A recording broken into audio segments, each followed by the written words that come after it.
Shalom uvracha. We study now Parshat Vayechi, the section wherein we read of the special blessings of our father Yaakov to his children before Yaakov departs from this world. I would like to speak about one aspect of the blessing that's given to the tribe of Yehudah, to the tribe of Judah. It's actually a very lengthy blessing given to Judah. But the last three words are of special significance for the topic of which we learn and we speak this evening. Yaakov says to Yehudah, in terms of a blessing, in terms of a message, Uleven shinayim mehalav.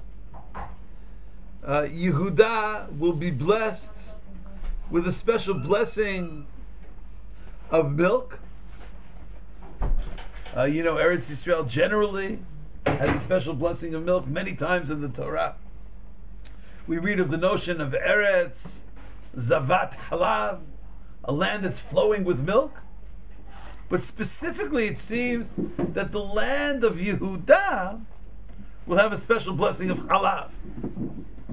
And as a result of the blessing of the milk, there will be a special blessing for the physical beings of the people of Yehudah. Uleven shinayim, leven, lamed bet nun, which seemingly is connected to the word for white, lavan. Uleven shinayim mehalav. They will have a special blessing of shiny white teeth, mechalav, as a result of the milk. Mechalav. Since there will be an abundance of milk, there will be leven shinayim. Perhaps milk has calcium that builds the teeth, it strengthens the teeth in many ways. And it's interesting that the Torah deals, it's a topic which is current even in our days. There are many advertisements all over the world, in the media, television, about various kinds of products that guarantee that if you use their particular toothpaste or their particular product, then you'll be blessed with a special appeal in your mouth, and your teeth will be shining. There are special kits that are sold in pharmacies all over the world. Teeth whitening kits. There are dentists who advertise that in 1 or 2 sessions, for a certain amount of money, they'll make all your teeth shine. With the white shine. Interesting that already this phenomenon. I'm talking about current advertisements. It's interesting that this phenomenon is already part of the blessing in the time of the Torah that Yaakov speaks to his son Yehudah. There are those who say that the word mechalav doesn't mean as a result of chalav, as a result of the milk. I believe Rav Sa'ad Yagon and others suggest maybe uleven shinayim mechalav. May in Hebrew can mean more than. They'll have such white teeth it'll be even whiter than milk. Mechalav, yoter mechalav. But I would like to study this evening the teaching of Rabbi Yochanan in the Talmud, in Ketubot 111b, where Rabbi Yochanan sees in our text a certain moral message of the significance of how to use the power of the blessing that God has given each of us, and how we can carry that out in a meaningful way. Says Rabbi Yochanan, you know what leven shinayim mechalav means? He says, if you will whiten your teeth to other people, that's a special blessing. If we could just learn how to smile. If people would smile to each other, leven shinayim, any person who smiles to another person, mechalav, that's greater than giving them chalav. Let's say you see someone who's very agitated, very nervous, so you want to give them a cup of coffee, right? So one possibility is chalav. Yeah, please enjoy some coffee. That's beautiful, right? It calms many people down. Hey, would you like a hot cocoa, a hot chocolate? That's a possibility. Says Rabbi Yochanan, and I quote, Tov hamalbin shinayim lachaviro. Greater is the level of leven shinayim if you can learn how to smile. Look at the beautiful smiles of the people. Look, everybody's smiling in the room. Tov. They're just smiling because I'm speaking about smiling. Tov hamalbin shinayim lachaviro yoter mimashkeu chalav. Shene'emar uleven shinayim mechalav. It's greater than chalav. Greater than any kind of drink. Now, I think milk has in it a certain kind of element that maybe calms people down. What's it called? Tryptophan? Yeah. Right, remember the old movies where they're drinking this hot cup of milk right before they go to sleep? I'm not sure it's the hot cup or it's just the milk. I mean, milk itself. Remember Yael in the book of Judges? When Sisera asks for some water to drink, and Mayim Sha'al Halav Natana, she gives him some milk, and ultimately, he falls asleep.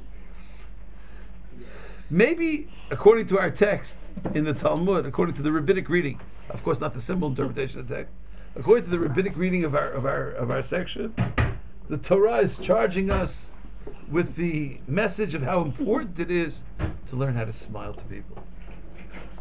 Everyone in the world needs a smile. It doesn't cost any money to smile to anyone. There's so many people whose lives can be changed if you only smiled.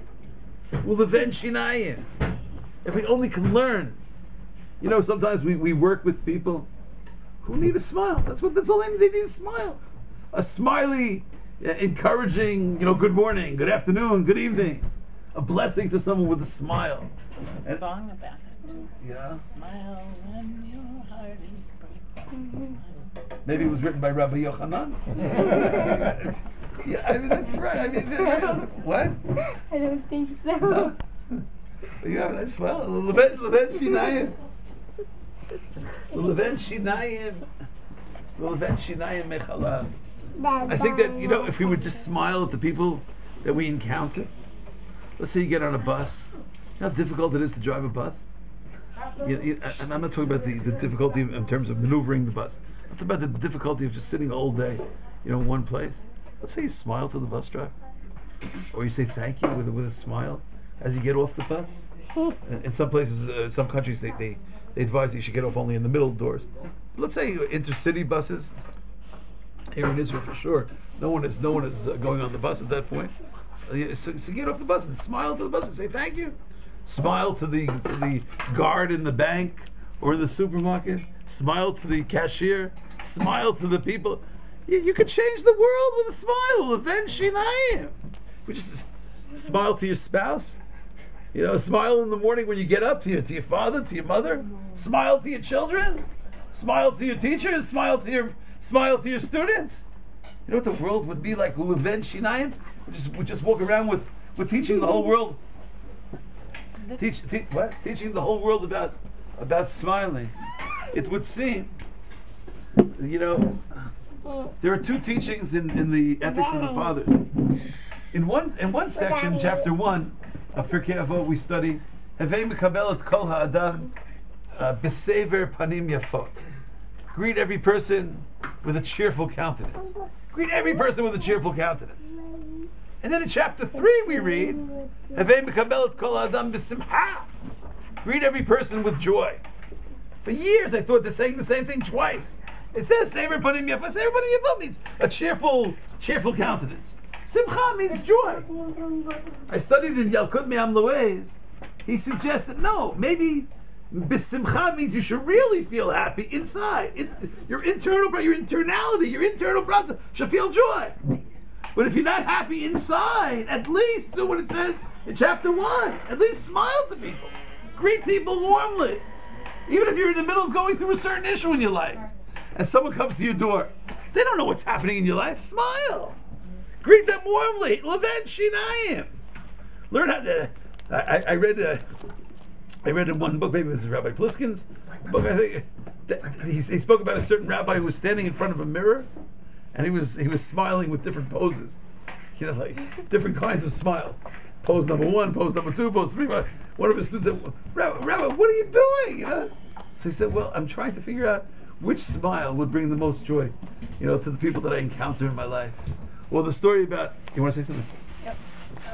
Is something, this is a very positive suggestion.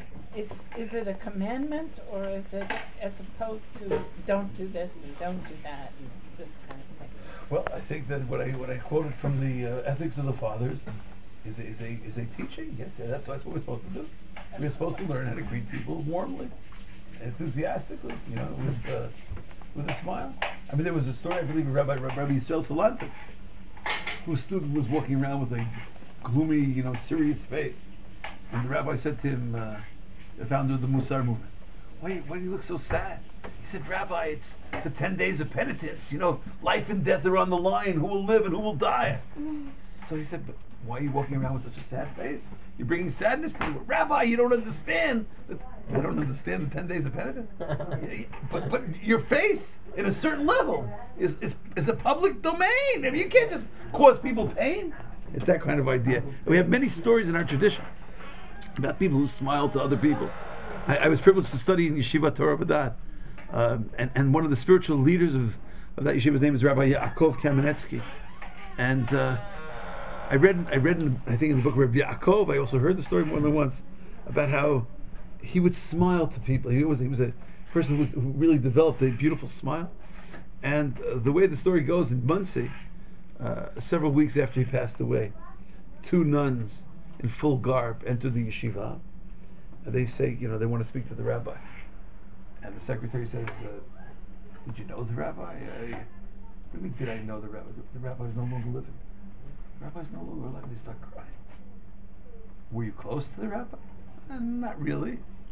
So why are you crying? Because in Muncie, with all due respect to Muncie, all the residents of Muncie be blessed on the highest level of blessing together with all the other communities.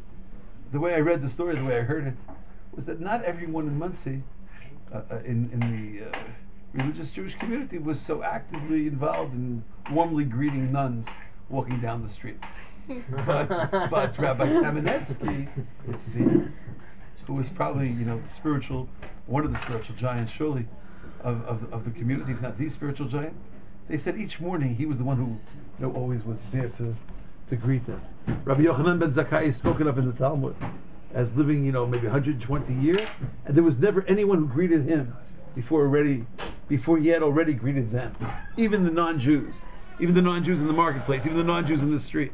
So we could change the world for better. We can rectify so many of the ills of society if we just learn how to smile to each other. Maybe the blessing of Yehuda, which ultimately can be carried out to all of the Yehudim. In a certain sense, maybe we're all part of that blessing of Yehuda. Since we call ourselves Yehudim, may we all learn how to smile to each other on the level of Leven Shinayim Mechalav. I know we all mean well when we're offering drinks to other people, to help them calm down, to help them have a beautiful, pleasant day. Nevertheless, Leven Shinayim, there's a greater way to do it. May we learn how to smile properly to each other. Thank you. Shalom v'bracha. Amen. Misha berach Avotenu Avraham Yitzchak Yaakov Moshe Aaron David Shlomo v'yivarech v'yirapeh v'yichazek v'yitzar v'yishmar et Yirmiyahu ben Pri v'Nachama ve'et Sarah Shirel bat Lorraine ve'et Nachman Nachum